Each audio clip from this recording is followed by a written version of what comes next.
Welcome to Navigating the Customer Experience. Want to improve your organization's customer service? Looking for insider tips to knock your customer socks off? Then you're in the right place. Here's your host, Yannick Grant.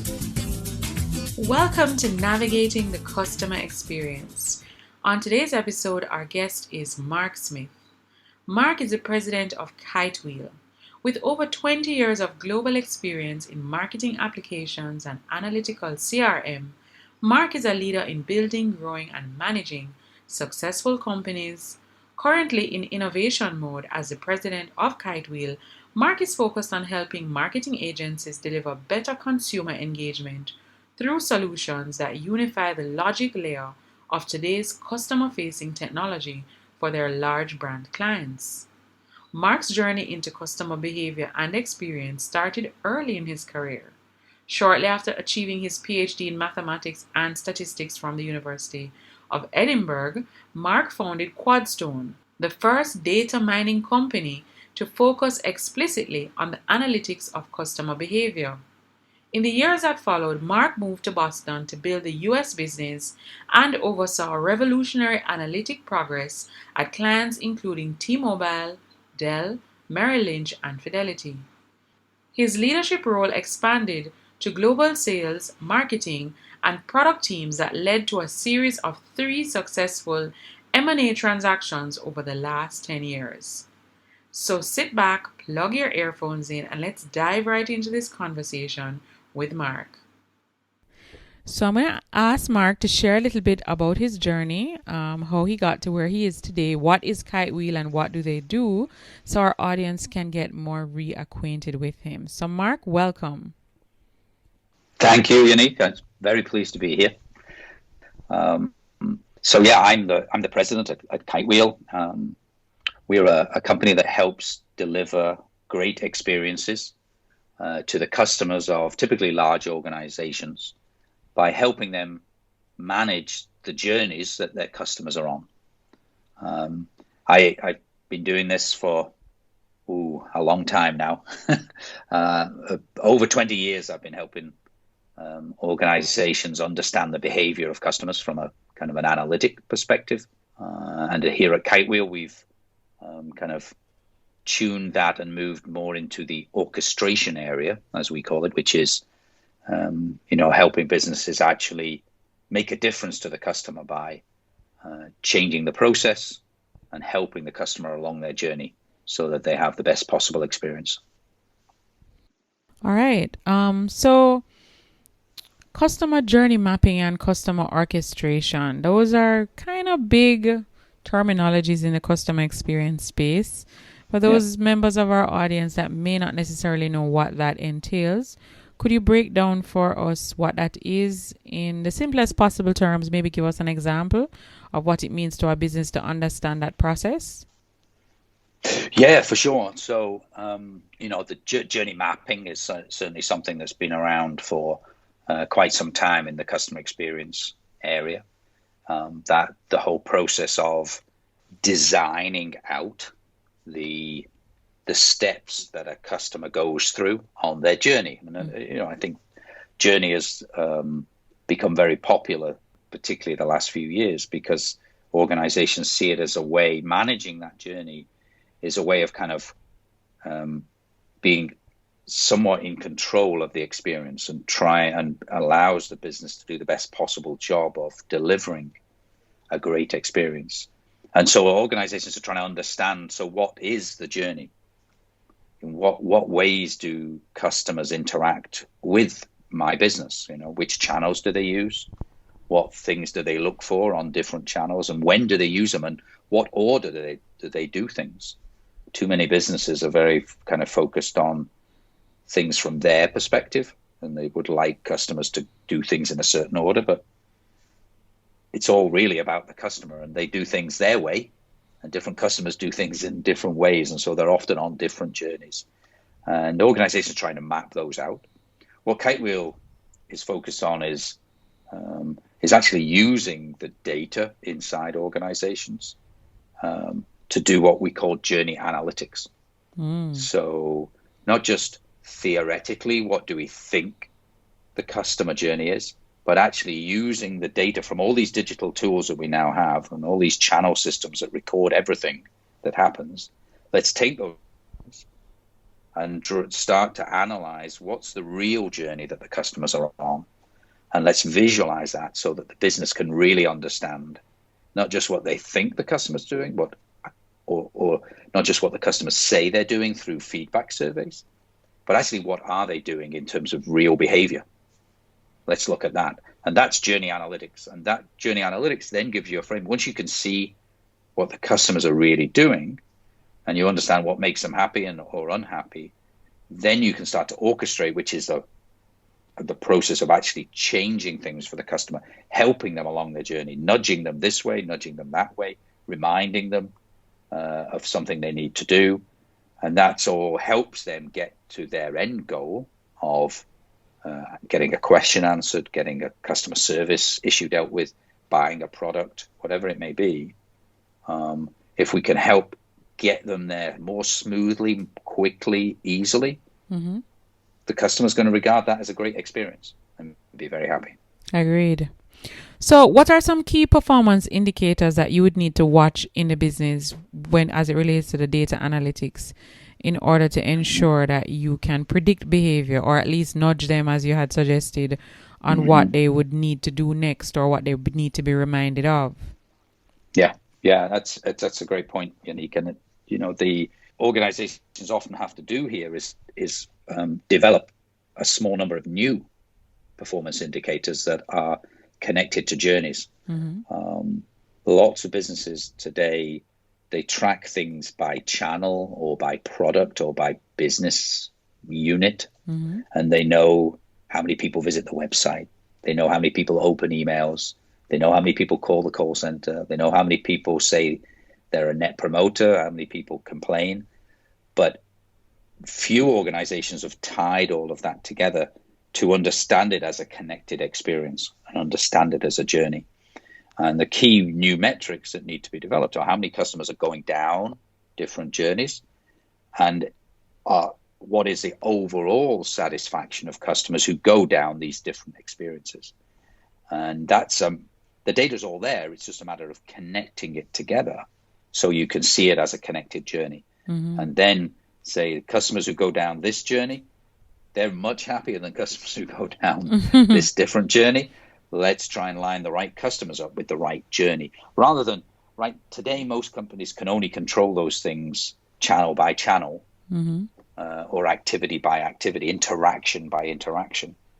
And the best results come from moving on to a connected experience of lots of interactions or across lots of channels. So we hear a lot also about an omni-channel experience, right? And omni-channel means that everything is connected, as you were suggesting just now. Yeah. Could you give us an example of a company that you know, whether maybe you've worked with as a service provider or a company that you are a customer of theirs, and they have really, maybe if they haven't mastered it, they've come very close to mastering an omni-channel experience? Yeah, for sure. And you're exactly right. The omni-channel concept is, it's supposed to mean all channels, all possible channels. The idea being that, we as customers can make any choice we want. We as customers can, one day go online to get a product, another day walk into a store, another day phone up. Shouldn't really matter. We should get the same level of experience, have access to the same products, regardless of where we choose or how we choose to do business. And the great companies are able to connect those channels together so that it's seamless. And no matter what the customer chooses, as they move from potentially one channel to another, it's a seamless experience for them, because that's what we all would regard as a great experience. That if I'm on the website looking at something, can't find an answer to my question, so I call for help. It's always great when your call goes through and the customer service person talking to you knows why you're there, and can say, are you calling because of a problem with your bill? Because that those channels have been connected, and they know that I was just on the website with a billing problem, and therefore can help me instantly with that problem. And so, that ability to connect those channels is where the kind of leading organizations are going. I had a great experience. You asked me for a specific example. Yes. And he had a great experience, actually, just recently. My wife and I bought some new furniture from a company called Floyd, who are an American manufacturer based in Detroit. And they like everybody these days, like most people these days, we buy our furniture online, sitting at home, because we can't go anywhere, right? So, and they've done a fantastic job of making that a super kind of connected, highly branded experience. So, I think we've half did the order on a mobile phone and then moved to a laptop. But that went through. We instantly got confirmation, and we got handed to a shipping company. And actually, there was I guess the thing had to be made and then handed to a shipping company. But that was completely seamless. We were just, we had communications coming from both the shippers as well as the manufacturer, but they were totally connected. Each one knew what the other one were doing. And they gave us advance notice of when the delivery was going to be. It arrived exactly on time. They then phoned to check it was all correct, sent us a survey following it. Just everything worked so smoothly, despite the fact there were 2 different companies involved and like 4 different channels. And when those things work well like that, what happens? You tell everybody about it. Yep. Which is what, and that's what we're all looking for. We all want our businesses promoted by advocates who think we do a great job. And here I am doing exactly that because it was a great experience. Yeah, amazing. All right, so we are in that era now. As you said, people are way more aware of customer experience. There's clearly a lot more attention given to it. A lot of organizations, maybe 10, 15 years ago, that never used to allocate a budget towards customer experience. Definitely, by force, the customer has forced them, because they realize that, the direct correlation between having customers and their bottom line. They certainly realize that they need to give some emphasis to customer experience. But who should own customer experience in a company? Yeah, great question. And it really has changed. That has changed dramatically just in the last 1 or 2 years, because I think it's raised up significantly who owns customer experience. Certainly in the forward-thinking businesses, the ones that are approaching customer experience the right way, they have realized that it's suddenly become this huge differentiator for the business from the competition. And I think in the old days, customer experience was seen as a lower level thing in the business. It was it was a problem solving, issue resolution thing. It was like the customer complaints department, all right? And now the real forward thinking organizations see it. No, customer experience is actually about the whole business. It's in a way, it's what our brand is. This is the core message we give out to the market, is the kind of experience we deliver. And it's the number one thing people look for to differentiate one company from another. So it has to span the whole business. And so we see a lot of big CX initiatives now led from the board level, real C-level executives. And more companies are hiring chief experience officers or chief customer officers who are going to take this customer-centric view and drive experience as a connected thing across, the typical 3 big divisions of sales, marketing, and service. Right. And oftentimes customer experience was just in the service department.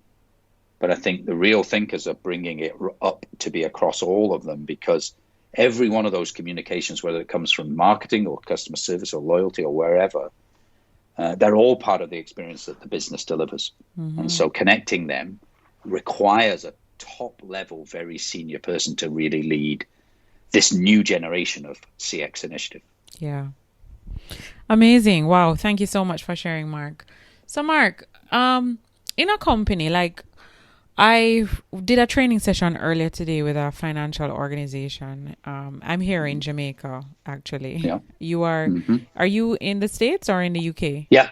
I'm in the States. I live just outside Boston. But okay. My accent does come from the UK originally. Yes, it's still very strong. So one of the things that came up in the training session earlier today, and it's actually a great pet peeve of mine, is sales and customer service, I strongly believe, work hand in hand.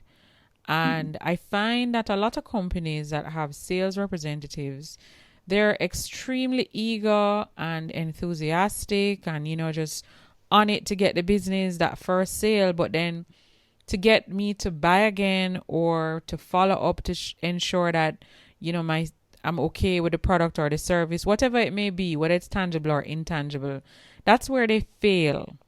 Is there a way to...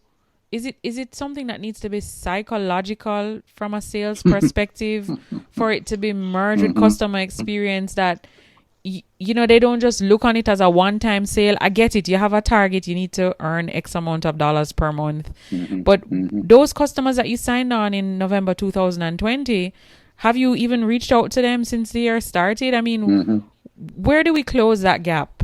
Or how do we close that gap?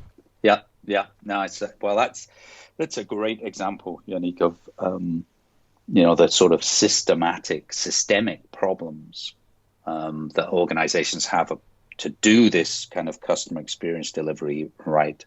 And that's the sort of silos, the organizational silos that exist in so many businesses, driven by management structures, team structures, and sadly often incentive structures that really govern what people do, what your teams do, what your, the lifeblood of the company, the people, what they actually do. If those are not connected, and everybody from the top down is focused on the experience goal, then you'll get this kind of situation. And that's why you need a top level leader around these initiatives to make sure that the organization lines up. It's funny, I often think that the real challenge these days of getting this stuff right is not technology anymore. It's not data. It's the organization actually doing the right things and behaving the right way. Right. And so if your sales team is totally incented and motivated around just getting the deal in and then they hand it on to somebody else to look after that customer, then they're only going to care about it up to that point. And if their incentives and their commission is purely based on that, then that's where it stops and they move on to the next thing. True. Now, that can work if you've got a good customer success group who picks up the customer, and their job is making sure that customer's happy. And they pick up. That's what we do here at Kitewheel. Is there's a nice handoff between the sales team who bring the customer up to the point of becoming one of our customers. And then our customer success group picks them up. And they're responsible for every week, every month, making sure that customer's happy and successful. And ultimately in 2 years' time, 3 years' time would renew and stay with us. Right. And as long as there's a connection and the handoff happens and you've got people caring about with both sides, that can work. The problem is when there isn't anybody to hand it to, they're just sales are being done. And, immature businesses can often be like this. They just bring sales in, but no one picks them up. And it seems like no one cares about you. We've all experienced that. Indeed. You buy a product and then it feels like no one's interested in you anymore. They've got your money and you're on your own, kind of thing. True. So true. All right. Great stuff, Mark. Now, Mark, could you share with us if you have a website, app, tool, anything that you absolutely can't live without in your business, what's the one thing that you use in your business that you can't live without? It could be a tool, it could be a website, it could be an app. So for my business today, it would almost certainly be Zoom, right? We have suddenly moved, a year ago now almost, to being a virtual business. No one goes in the office anymore. Right. Everybody works from home. I used to travel almost every week to visit customers, and now now you Zoom them. I Zoom them. I've been sitting in the same room for the last 12 months. Oh goodness! And doing everything virtual. So if we didn't have these tools, it's not always Zoom.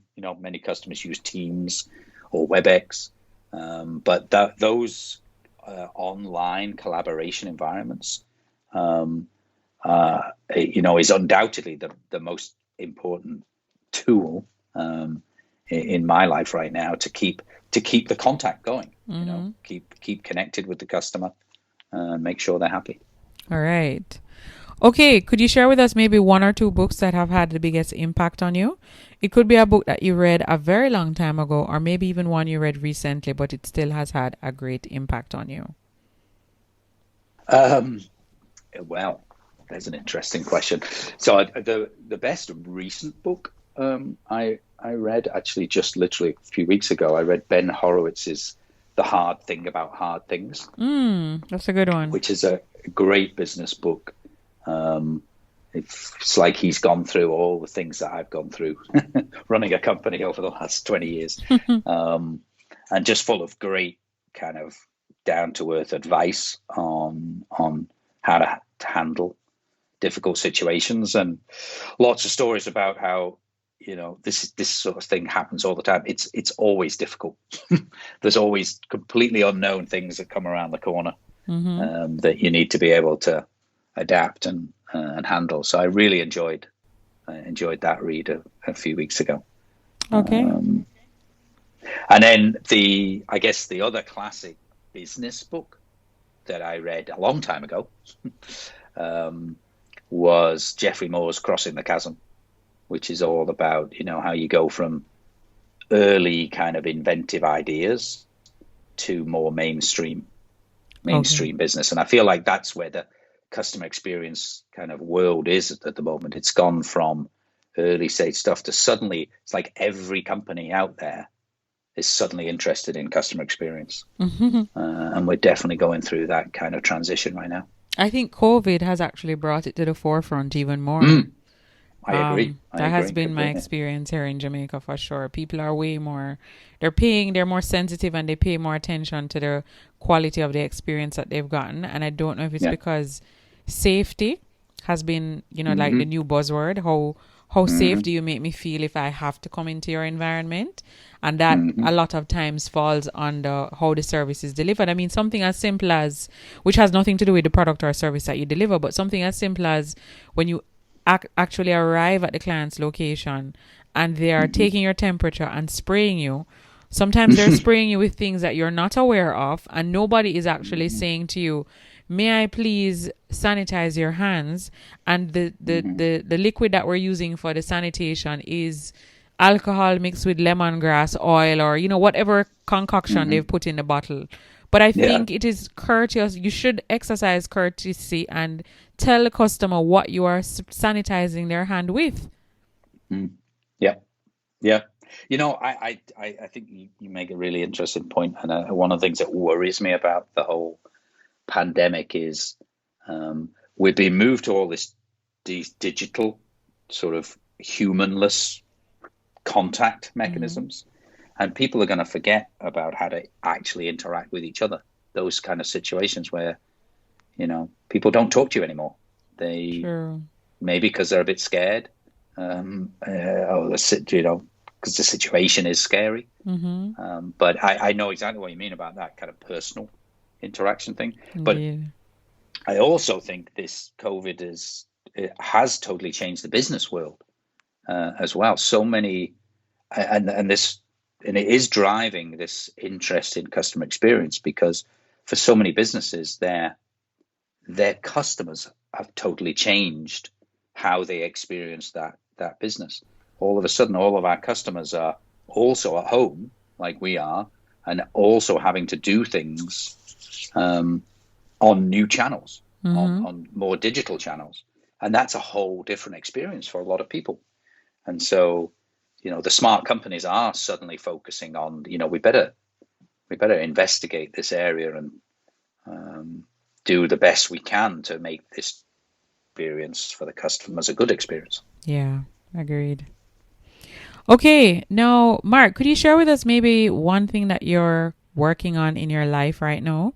Something that you're really excited about. It could be something you're working on to develop yourself or your people. But more a personal thing, Unique, than or a business thing, because we've got a very exciting business thing we're working on. Sure, share that. We would be excited to hear. Yeah.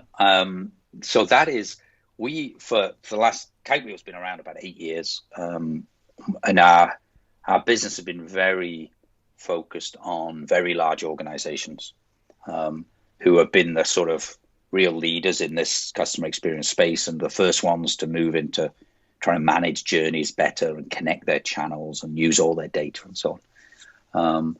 And the thing we're working on and kind of launching in just a few weeks' time is how we bring those same things, the things that the big guys, if you like, have been pioneering. How do we bring that to everyone? How can we package that up and make this sort of a journey approach accessible to a lot more companies, a lot more businesses, by essentially simplifying it and packaging it up so that everyone can kind of benefit from the early work of the kind of pioneers. And that's very exciting. And it's a sort of reaction to, we get so many people asking us for that.